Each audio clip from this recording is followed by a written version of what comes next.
저는 영국에 온 지 딱 3년 되었고, 첫 1년은 킹스 칼리지에서 마이크로바이옴 석사를 했고, 지금 2년째 헝가로 트라이얼이라는 CRO에서 BD, 비즈니스 디벨롭먼트라는 커리어 체인지를 해서 일을 하고 있습니다. 제가 최근에 영어 시험이랑 필랩 시험을 다 합격을 해서 합격 발표된 지 한 달이 됐는데, 어떻게 영국에서 의사가 될 수 있는지 설명을 해드리겠습니다.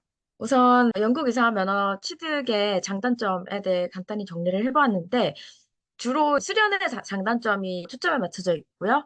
장점은 수련 기간 동안 퀄리티 오브 라이프가 한국이나 미국보다 낫다고 일반적으로 생각할 수 있습니다. 왜냐하면 주 근무 시간이 40시간에서 48시간 이렇게 근무 시간이 상대적으로 적은 편입니다. 그리고 영국 의사 면허는 영국뿐만 아니라 호주나 뉴질랜드 뭐 아니면 뭐 UAE 같은 나라나 주로 커먼웰스 국가들에서 바로 인정이 되는 건 아니고 1년 연수하고 뭐 해당 국가 면허 시험을 안 봐도 되는 경우가 많습니다. 그래서 더 유용한 점이 있고 그리고 한국인의 입장에서 한국 국가고시와 매우 유사합니다. 국가고시 필기 실기와 매우 유사하기 때문에 훨씬 수월하다고 생각이 듭니다.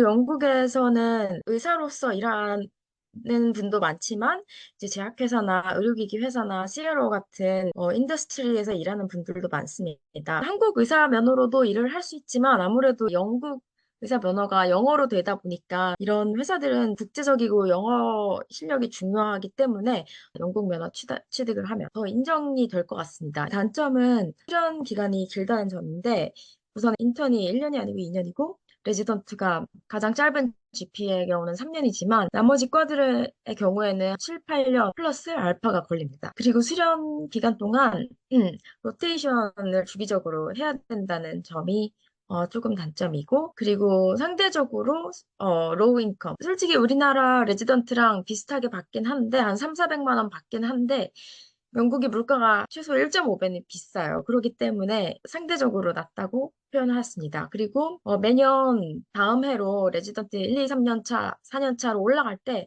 매년 포트폴리오 준비를 해야 되는데 이것이 우리나라 의사분들에게는 없는 제도라서 이런 게 좀 어려울 수 있습니다.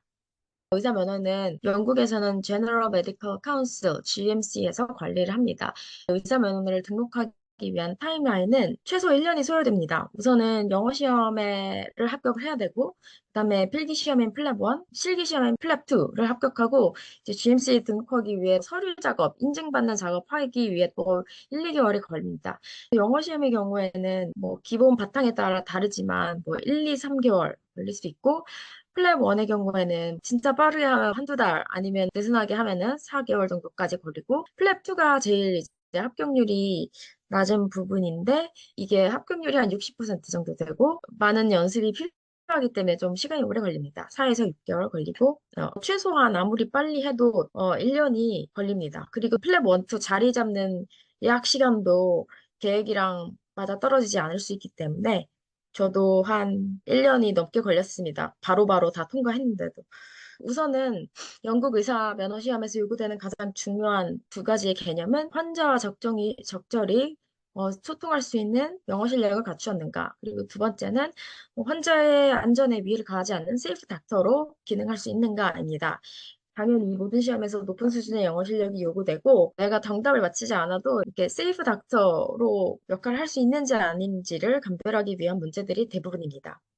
그래서 영어 시험에 대해 먼저 설명드리면 우선 영어 시험의 단계를 통과할 수 있는 방법은 세 가지인데 우리나라는 영어 그 의대 수업이 진행되지 않기 때문에 세 번째 옵션은 해당이 되지 않고 두 가지 방법은 IELTS를 보거나 OET를 보는 것입니다. 그래서 먼저 영어 시험을 봐야 다음 단계인 플랩 1을 성적표를 업로드함으로써 신청을 할 수도 있고 IELTS나 OET 모두 네 가지 과목 listening, reading, writing, speaking으로 구성이 되어 있고 영미권에서는 토플을 많이 하잖아요. 이거는 영국이나 뭐 오스트레일리아, 뉴질랜드, 캐나다 이런 데서 많이 사용이 됩니다. 그래서 공식적인 유효 기간은 2년이고 이 안에 플랍 1을 통과를 해야 됩니다. 안 그러면 추가 영어 시험을 봐야 됩니다.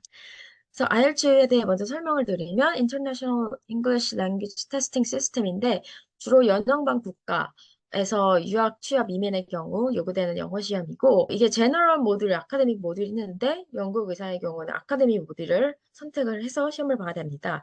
점수는 각 이제 네 항목이 있다 그랬는데 각 항목마다 1점에서 9점으로 나뉘고 0.5 단위로 점수가 매겨집니다. 그래서 GMC에 등록하기 위해서는 각 항목당 7.0 이상이어야 되고 총 합산으로는 7.5여야 합니다.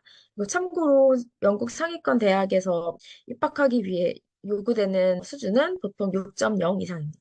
OET의 경우에는 Occupational English Test의 약자인데 이거는 헬스케어 직군 종사자들의 유학이나 취업에 요구되는 시험입니다. 이것도 연양방 국가에서 많이 쓰이고 있고 특이하게도 이 의료인 직업군에 따라 시험이 다릅니다. 그래서 의사용, 간호사용, 물리치료사용, 수의사용 시험이 각각 다르고 당연히 의사 거를 신청을 해야 되고 형식은 종이로 보는 게 기본이었는데 요새는 컴퓨터로도 많이 보고 있고 그리고 뭐 코비드 때 호모에서 보는 것도 생겼습니다. 점수는 A, B, C, D 5개의 등급으로 구분되고 그 영국 의사에서 요구되는 점수는 각 항목 땅 B 이상 받아야 하는 것입니다.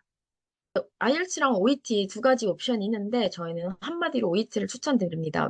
우선 단점은 가격이 좀 많이 비싸긴 해요. IELTS는 한 30만 원인데 OET는 한 50만 원 정도로 아주 비싼 시험인데 그럼에도 불구하고 추천되는 이유는 OET의 경우에는 그 영어 시험의 주제들이 다 의료 분야에 한정이 되어 있습니다.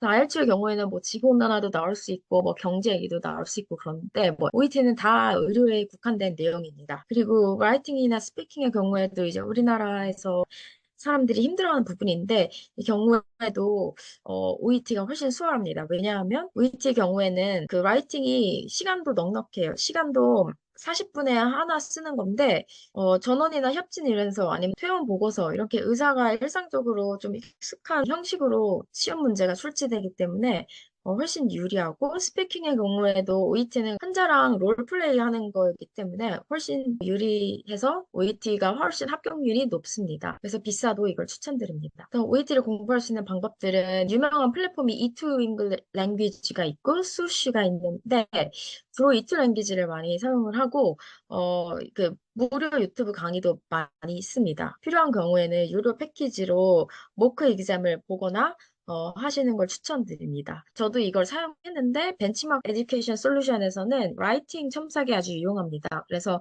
시간 재서 라이팅에서 내면은 거기서 이렇게 첨삭을 해줘요. 이것도 많이 유명한 공부 방법이고 오피셜 OET 유튜브 사이트에도 OET 강의가 많이 무료로 올라와 있습니다. 그리고 오피셜한 OET 사이트에 가면은 샘플 테스트도 미니 샘플로 5회분이 있는데 저는 이것만 5회분 해도 충분했습니다. 공식 사이트에서 샘플 테스트, 이틀 랭귀지, 벤치마크 이렇게 라이팅 첨삭하는 것을 추천드립니다. 영어가 이제 가장 결정적인 요소이고 OET나 IELTS에서 라이팅이나 스피킹에서 모자라는 점수가 나오면 재채점 신청할 수 있습니다. 리퀘스트 리마크 하면 추가 비용이 한 10만 원 정도 들긴 하는데 주관적인 채점이기 때문에 그게 조금 변동이 있을 수 있습니다. 그렇기 때문에 조금 낮게 나왔다면 바로 다음 시험을 다시 보기보다는 재채점을 요구하는 것을 추천드립니다. 영어 시험을 통과했으면 플랩 1을 볼 자격이 있습니다. 그래서 첫 준비는 GMC 온라인 어카운트부터 만드는 것이고, 그 다음에는 플랩을 어떻게 공부하는지, 어떤 시험인지에 대해 설명드리겠습니다. 우선은 GMC 계정은 영어 시험 응시 전에도 만들 수가 있습니다. 그리고 플랩 1을 시험 응시를 하기 위해서는 말씀드렸듯이 영어 시험 결과를 필수적으로 업로드를 해야 되고 GMC에서 영어 시험 기관에다가 요청을 해서 인증 과정을 거친 후 플랩 1 시험 응시가 가능합니다. 플랩 1 응시도 이 어카운트에서 해야 합니다. 플랩은 Professional and Linguistic Assessment Board라는 시험인데 해외 출신 의사들이 영국에서 안전한 진료를 하기 위해 적절한 수준의 지식과 술기를 숙지했는가를 검증하기 위한 시험입니다. 그래서 두 가지 측면에서 크게 보면 프로페셔널 어세스먼트에서는 환자의 안전에 위해를 가하지 않는 세이브 닥터로 기능할 수 있는지, 링구이스틱 측면에서는 적절한 영어 실력이 갖추고 있는지를 보는 시험이고, 사실 플랩이 지금은 해외 출신 의사들이 보는 건데, 이제 올해 말쯤이나 곧 영국 국내 의대생들의 국가고시와 통합이 될 예정입니다. 그런데 이제 문제 형식이나 공부 방법은 거의 동일을 하지만 이제 로컬 의대 출신이 합류가 되면은 조금 더 경쟁이 세질 수도 있다고 이제 예측이 됩니다. 플랩 1은 우리나라 필기시험이랑 거의 똑같고요. 거의 95% 똑같고, 플랩 2도 우리나라 오스키랑 매우 유사합니다. 플랩 1은 그냥 이것도 똑같아요. 3시간에 180문제 보는 거, 오지선다. 그리고 1분에 이제 한 문제예요. 3시간에 180문제다 보니, 그래서 생각할 시간이 없고, 이렇게 기출문제 위주로 우리나라에서 하듯이 뭐 2, 3회도 연습해서 바로바로 문제 읽으면 답변 찍을 수 있게 공부를 해야 되고 이거는 1년에 4번 시험이 있습니다. 2월, 5월, 8월, 11월. 그리고 영국 이외에도 다양한 나라에서 이루어집니다. 인도, 파키스탄, 아프리카, 캐나다, 호주. 유럽 중에서는 스페인이 유일하게 열리고 있습니다. 그리고 우리나라 분들의 경우에는 그래도 제일 가까운 나라인 호주, 시드니에 가서 많이 거의 시험을 보고 계십니다. 이거를 한 번 떨어져도 되고 총 4번까지 기회가 되는데 4번을 다 탈락하면 5번째 응시 전에는 조금 복잡한 과정을 거쳐서 적절한 의대 교육을 받았는지 설명해야 합니다. 이것은 플랩 2에서도 동일합니다. 플랩 1의 설명은 그렇게 고차원적인 사고를 요구하는 문제는 아니고 여기서 샘플로 보듯이 문제도 지문도 길지 않고 멀티플 초이스로 우리나라 국가고시 시험이랑 매우 유사하고 합격률 평균 70%입니다. 우리나라 국가고시가 한 95%인 거에 비해 많이 낮은데 이게 다양한 국가에서 개발도상국에서도 많이 보러 오고 편차가 다양하기 때문에 한국에서 정규 의대나 의전원 교육을 받은 의사들에게는 크게 어렵지 않다고 판단됩니다. 최근 5년 동안의 합격률을 보면 63에서 뭐 조금 연도마다 차이는 있지만 평균 한 70%입니다. 플랫번의 공부 방법은 이제 대표적으로 두 가지가 있습니다. 우리나라에서 저 때는 퍼시픽이랑 동아 KML이가 있었는데 여기에서도 비슷한 개념으로 플랩1 키즈가 있고 플랩버블은 퍼시픽과 유사하게 가독성이 좋고 깔끔하고 최신 기출 문제가 많이 업데이트되어 있습니다. 그런 점이 장점인 반면 플랩1 키즈는 이제 동화처럼 더 자세하고 가독성은 떨어지지만 자세하게 이제 설명이 되어 있는 장점이 있습니다. 플랩버블의 경우에는 저는 이거를 이용을 했는데 5개월에 25파운드면 한 달에 10,000원만 내면 구독하면 돼요. 이걸로 저는 2회독 정도, 한 2.5회독 정도 공부를 해서 합격을 하였고 그 둘 중에 선택하면 되지만 주로 플랩버블을 더 많이 이용을 합니다. 그래서 플랩 1은 이제 기출문제에서 많이 유사하게 출제가 됩니다. 다 그렇진 않고 한 3분의 2는 기출문제랑 유사하게 출제가 되고 안정적인 합격을 위해서 플랩 1 추천을 드립니다. 저도 체감으로는 반밖에 그대로 나오는 문제는 거의 없어요. 조금 변형되거나 플랩을 2회동 이상 공부했다면 그 지식에는 대비할 수 있었습니다. 그래서 플랩버블에서 퀘스천 뱅크 문제은행이랑 잼스가 이제 같이 세트로 되어 있는데 이걸 구매해서 2회독 이상 공부하면 합격을 할 수 있고 또 이제 특강이 있어요. 리비전 코र्스라는 게 있는데 최신 기출 문제를 많이 이제 언급해줘서 유용하다고 합니다. 이거는 그냥 필기 시험이기 때문에 개인의 스타일과 페이스에 맞춰서 계획 짜서 안정하게 공부하는 게 좋고, 그 기간은 2달에서 4달, 그리고 2회독 이상.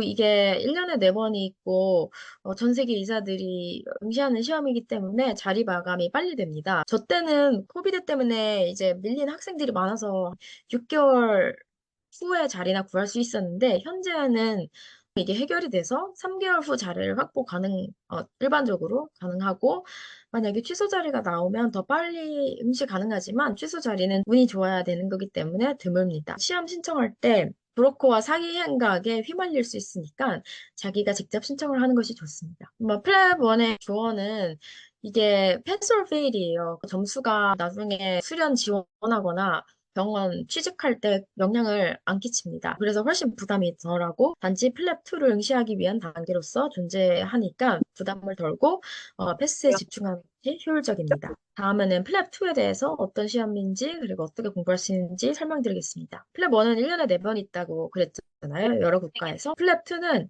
월화수목금 항상 시험이 있고 맨체스터에만 시험 장소가 있습니다. 시험장은 맨체스터에 두 군데, 하드만 스퀘어랑 하드만 스트리트 이렇게 두 군데에서 시험 응시를 할 수 있고 각각의 장소에서 오전, 오후 팀으로 나눠집니다. 스퀘어랑 스트리트가 어딘지 이제 랜덤으로 배정이 되는데 어디냐에 따라 시험 문제가 다르고 조금 시험 스타일도 다릅니다. 스트릿의 경우에는 텔레폰이나 비디오 컨설테이션이 더 많은 경향이 있습니다. 그래서 이게 랜덤으로 배정이 되면 배정 장소에 따라 다른 공부 전략을 하는 것이 좋습니다. 플랩 1의 가장 최근 응시료는 40만 원 정도, 그리고 플랩 2는 150만 원 정도로 조금 많이 비싼 시험입니다. 플랩 2도 합격률이 60%밖에 안 되고 막 150만 원이나 되니까 충분히 준비가 됐을 때 시험 보는 걸 추천드립니다. 저도 한 번 조금 미뤘어요. 한 2주 정도.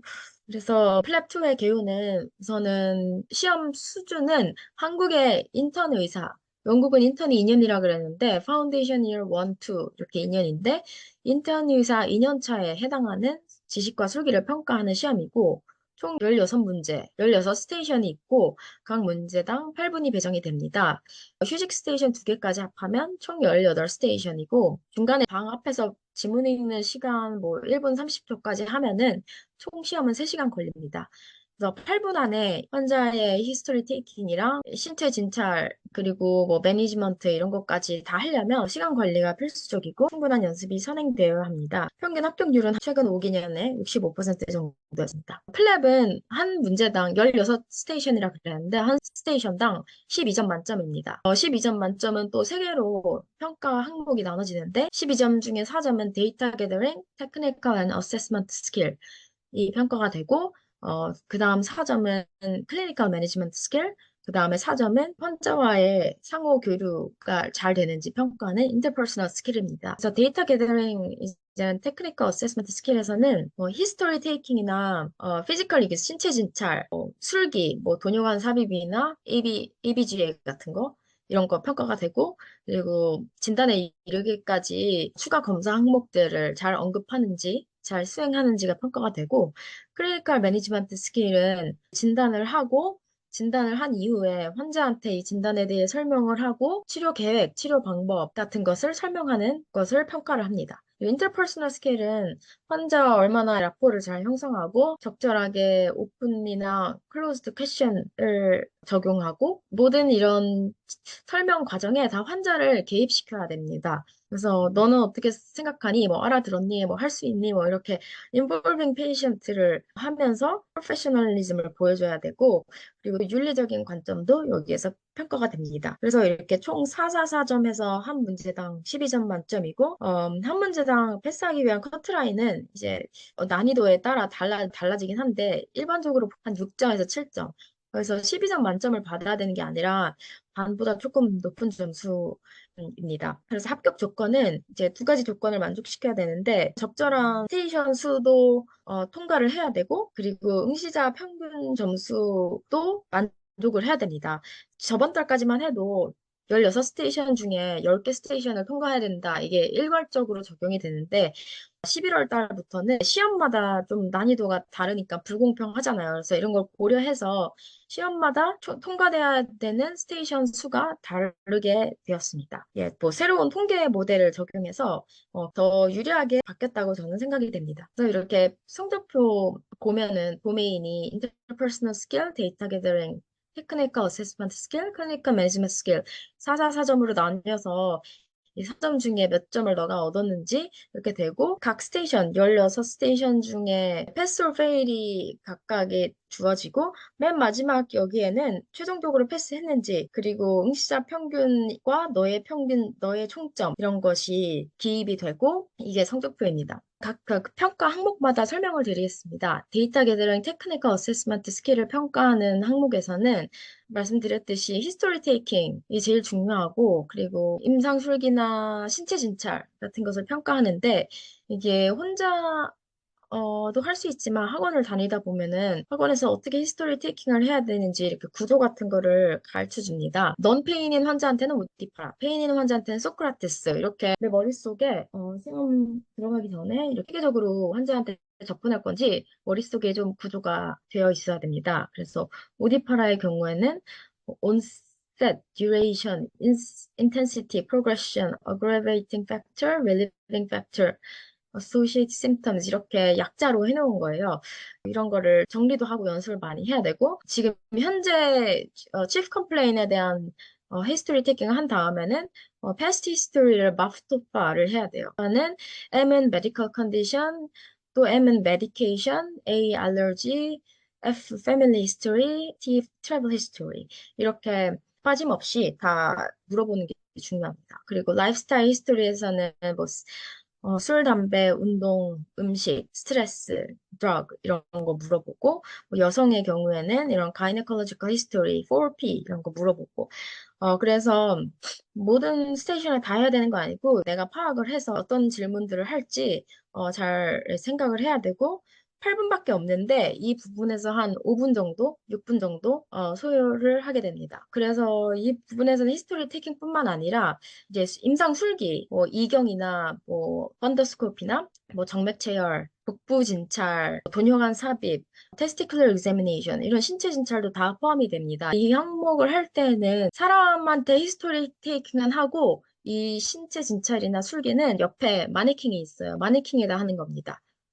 그리고 어떤 때는 티칭 항목으로 나올 수도 있습니다. 이건 나중에 뒤에서 설명드리겠습니다.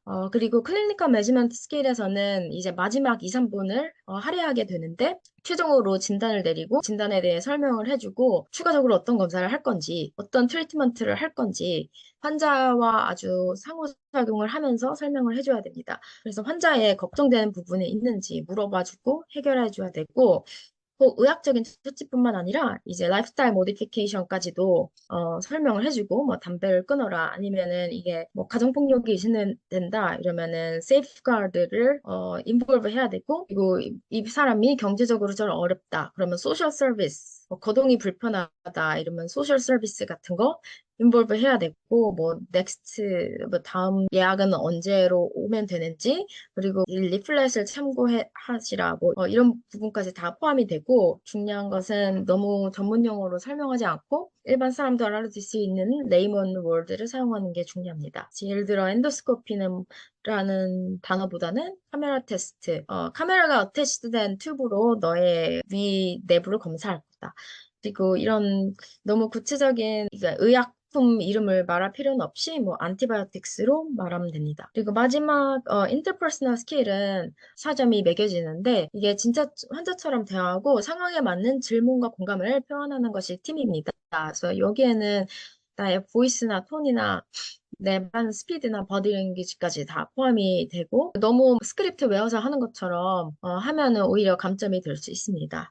그래서 플랩2에서는 꼭 진단명을 맞추는 뭐 정답을 맞추는 것보다 환자와 원활하게 의사소통할 수 있고 안전한 의사로 대체할 수 있는 능력이 더 중요합니다. 만약에 진단명을 맞췄어도 환자가 질문하거나 걱정하는 것을 놓친다면은 페일의 가능성이 높아집니다. 아이스가 항상 매 스테이션마다 물어봐야 되는 아이디야, 너는 뭐가 너의 질병의 원인인 것 같니? 그리고 뭐 걱정되는 게 있니? 그리고 오늘 나와의 상담을 통해 얻고자 하는 건 뭐니? 내가 약을 줬으면 좋겠니? 아니면 뭐 수술을 했으면 좋겠니? 이런 걸 다 물어보고 환자를 개입시켜야 됩니다. 예를 들어서 급성 충수돌기염으로 온 환자가 와이프가 최근에 스트로크에 걸렸다고 하면은 충수돌기염에 대해서도 초점이 맞춰져야 되지만 마지막 단계에서는 부인이 집에 있는 걸 고려해서 소셜 서비스를 인볼브 하는 것까지 포함이 돼야 더 높은 점수를 받을 수 있습니다. 그리고 만약에 소아가 팔이 부러져서 왔으면은 이거를 꼭 의학적인 측면에서 접근하기보다는 가정폭력도 생각해서 세이프가딩도 필요할 경우 대동하는 것이 중요합니다. 그래서 시나리오는 크게 10가지 시나리오로 어떤 타입의 시험 문제가 나오는지 제가 정리해 보았는데 우선 히스토리 테이킹은 그냥 가장 일반적인 소진 환자이고 그리고 카운슬링의 경우에는 재진 환자 두 번째 방문해서 이제 테스트 리절트 보거나 아니면 이미 입원해 있는 환자를 퇴원시킬 때 아니면 완전히 그냥 상담하는 환자, 뭐 예를 들어 LGBTQ 환자의 경우 그냥 상담 스테이션이 될 수 있습니다. 그래서 이런 두 가지가 16개 스테이션 중에 거의 반 정도 차지하는 최다 빈출 유형이고, 그 다음에 사이카이트리, 정신과적인 질환에서는 또 다른 구조로 물어봐야 되기 때문에 따로 분류를 해놨습니다. 네 번째로는 컬리그라는 나의 동료 의사와 관계되는 시험 문제가 있는데, 만약에 동료 의사가 좀 비윤리적이고 unprofessional한 행동을 했을 때 내가 어떻게 처리하는지 이것도 꼭 한 문제씩 나옵니다. 만약에 동료 의사가 맨날 지각을 하거나 막 전날 파티에서 마약 같은 걸 한 것 같거나 아니면 다른 소셜미디어에 환자의 정보를 공유하거나 이런 시나리오가 됐을 때 내가 이 동료 의사를 어떻게 잘 타이르면서 취조하고 어떻게 이거를 해결하는지 평가가 되는 스테이션이 꼭 하나씩 나오고, 그다음에 윤리적인 의료 윤리 평가하는 것도 꼭 하나씩 나오는데, 이거는 뭐 만약에 임상 환경에서 메디컬 에러가 일어났을 때, 막 검체가 바뀌거나 엑스레이 판독이 잘못됐을 때 환자가 화가 나잖아요. 그럴 때 어떻게 환자를 잘 설명하고 달래주고 어떤 절차를 통해 이걸 해결할 수 있는지 처치하는 능력을 보고, 그리고 암 환자한테 어떻게 나쁜 소식 전달하기 이게 한 달씩 출제가 됩니다. 그리고 티칭의 경우에는 동료 의사나 후배 의사가 있을 때 서브큐테니어스 인젝션에 대해 설명하라. 이게 시험 문제예요. 이것만 설명하는 게 아니라 또 라포를 잘 쌓아야 됩니다. 후배 의사한테 너 요새 어떻게 지내니? 뭐 어려운 점은 없니? 너 저번에 바빠서 이 수업 놓쳤다고 했는데 현재까지 뭐를 알고 있니? 더 알고 싶은 거 없니? 뭐 이렇게 라포 쌓는 것까지 중요하고, 그리고 그 BLS도 심폐소생술인데 이것도 실기로 주로 출제가 됩니다. 아니, 티칭으로. 그래서 후배 의사한테 가르쳐 주는 거예요. 너는 가르쳐 주면서 시범 보이고 해보라고 하고 이게 티칭 형식으로 출제가 되고, 그다음에 텔레 컨설테이션이나 비디오 컨설테이션은 뭐 히스토리 테이킹이나 카운셀링이랑 내용은 똑같지만 이제 환자 얼굴을 직접 보는 게 아니라 전화 목소리로 하거나 화면으로 하는 형식입니다. 그래서 따로 분류를 했고, 그 다음에 신체 검진이나 임상 술기를 해야 되는 세션이 있습니다. 그래서 이런 경우에는 BR이나 뭐 정맥 체열 이런 거를 하는 세션도 많이 출제가 되고, 꼭 하나씩 출제가 되는 게 심만이라는 이게 응급 환자 처치하는 건데, 주로 뭐 세팅은 다양한 시나리오가 있지만 뭐 예를 들어서 sepsis나 asthma attack 같은 환자가 있을 때 그 응급 환자에서 A, B, C, D, E에 따라 어떻게 그 환자를 잘 소생시킬 수 있는지 평가하는 것도 한 문제씩 출제가 됩니다. 그리고 우리나라에서는 좀 생소할 수 있지만 여기서는 아직도 이렇게 처방전을 수기로 쓰는 곳도 많기 때문에 이것도 한 문제 꼭 출제가 됩니다. 그래서 여기 프리스크립션 라이팅은 이렇게 템플릿이 있어요. 그래서 여기에 이 환자에 해당하는 어떤 약물을 처방할지를 쓰는 건데, 이것도 연필로 쓰는 거기 때문에 연습이 많이 필요하고, 이런 BNF, British National Formulation이라는 약전 같은 게 있습니다. 여기에서 이 환자의 진단명이나 이 사람의 키워드를 여기에서 색인해서 검색을 해서 여기에 기입을 합니다. 결국에는 외워서 하게 되긴 하는데, 그래도 시험 그 감독관 앞에서 적절한 페이지까지 확인을 하기 때문에 이 책을 이용하는 연습도 해야 됩니다. 그리고 쌤반의 경우에도 이렇게 응급환자 소생시키는 능력을 보는 건데, 응급실 세팅이 되어 있고, 이 환자가 마네킹인데 말을 해요. 그래서 내가 뭐 질문을 하거나 처치를 하나하나 하면은 이 환자가 다 반응을 보이고, 바이탈 사인도 다 보이기 때문에, 네, 이게 반드시 한 문제 출제가 됩니다. 그래서, 말씀드렸듯이, 세이프 닥터로 기능을 하는 것이 중요하고, 또 중요한 점은 인턴 의사 2년차 수준에서 본다고 했잖아요. 그래서 내가 너무 많이 알고 있다고 해서 그걸 선을 넘어서 하면은 오히려 감점이 될 수 있습니다. 주니어 닥터에서 할 수 있는 수준은 하되, 내가 나의 범위를 넘어서는 거면 시니어 닥터와 디스커션을 하겠다고 말하면 됩니다. 수준에 맞는 역할을 하는 것이 중요합니다.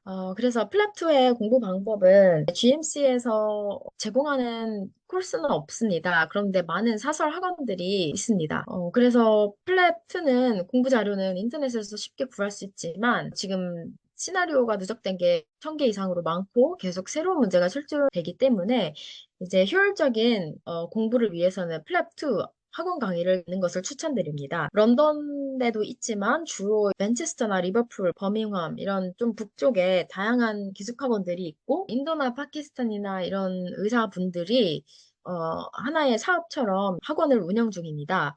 그래서 주로 형식은 온라인 수업을 빡세게 한 2주 듣고 난 다음에 시험 치기 1, 2개월 전부터 기숙사관에서 연습을 하는 것이 일반적인 추세입니다. 많은 대표적인 학원들이 이렇게 5개, 뭐 6개 있는데 위치도 각각 달라서 위치에 따라서 저는 런던에 살기 때문에 커먼 스테이션에 다녔고 조금씩 장단점이 다르지만 이렇게 공통적으로는 가격을 말씀드리면 400에서 650파운드, 65만 원에서 한 100만 원 정도 수강료가 되고 대부분 2주간의 인텐시브한 이론 강의 후 이거는 거의 온라인으로 강의를 하게 되고 그 다음에는 좀 학원에 일주일 정도 나와서 뭐 술기나 신체검진이나 심만, 아까 그 말하는 마네킹이나 처방전 이런 거를 위해서 또 일주일 정도 학원에 인펄슨으로 강의를 하게 됩니다. 그런 후에는 내가 연습을 해야 돼요. 한 2달 정도 충분히 파트너 연습을 하는 것이 중요하고 또 학원에서 모의 시험을 한 1, 2회 제공을 하기 때문에 이것도 아주 실전 감각을 익히는 데 중요합니다. 학원 없이도 합격을 할 수 있지만 우선은 효율적인 자료와 노하우가 있고 스터디 파트너를 구하는데 좀 중요하다고 생각이 됩니다. 총 과정이 최소 3개월은 걸리는 준비 과정입니다. 이제 연습을 하는 게 중요하다고 말씀드렸는데 연습을 할 때 최근 2개월치 기출 토픽을 중심으로 연습을 하는 것이 효과적이고 하지만 새로운 시나리오는 계속 나오기 때문에 새로운 문제가 나와도 접근할 수 있도록 나만의 체계를 확립하는 것이 중요합니다. 그리고 스터디 파트너를 구할 수 없을 경우에는 우리 인도나 파키스탄 의사들이 최근 기출문제 분석이나 아니면 모의 시험도 이렇게 해줘요. 모의 시험도 1대1로 이렇게 돈 조금 내면은 할 수 있고 어려운 토픽에 대해 강의를 하는 왓츠앱 그룹들이 있기 때문에 이런 것을 이용하면 유용하다고 생각됩니다. 최근 기출문제는 platform.co.uk에서 이게 월화수목금 맨날 있다고 했는데 학생들이 매일매일 시험 보고 와서 복원을 합니다. 그래서 아주 유용하게 이 플랫폼을 이용할 수 있고, 이거에 같은 사람이 만든 건데, 인스타그램 버전으로는 플랩2 핀포인트 프랙티스가 있습니다. 그래서 제가 그 인스타그램에서 복원된 거 9월 19일 거를 예를 들어서 한번 올려봤는데, 이렇게 16개 스테이션이 나왔고, 참고하시면 될 것 같습니다. 플랩2도 다행히 패스 올 페일입니다. 그래서 점수가 영향을 미치지 않고, 부담 없이 패스하는 것에 집중하시면 됩니다. 네, 제 발표는 여기서 마치겠습니다. 감사합니다.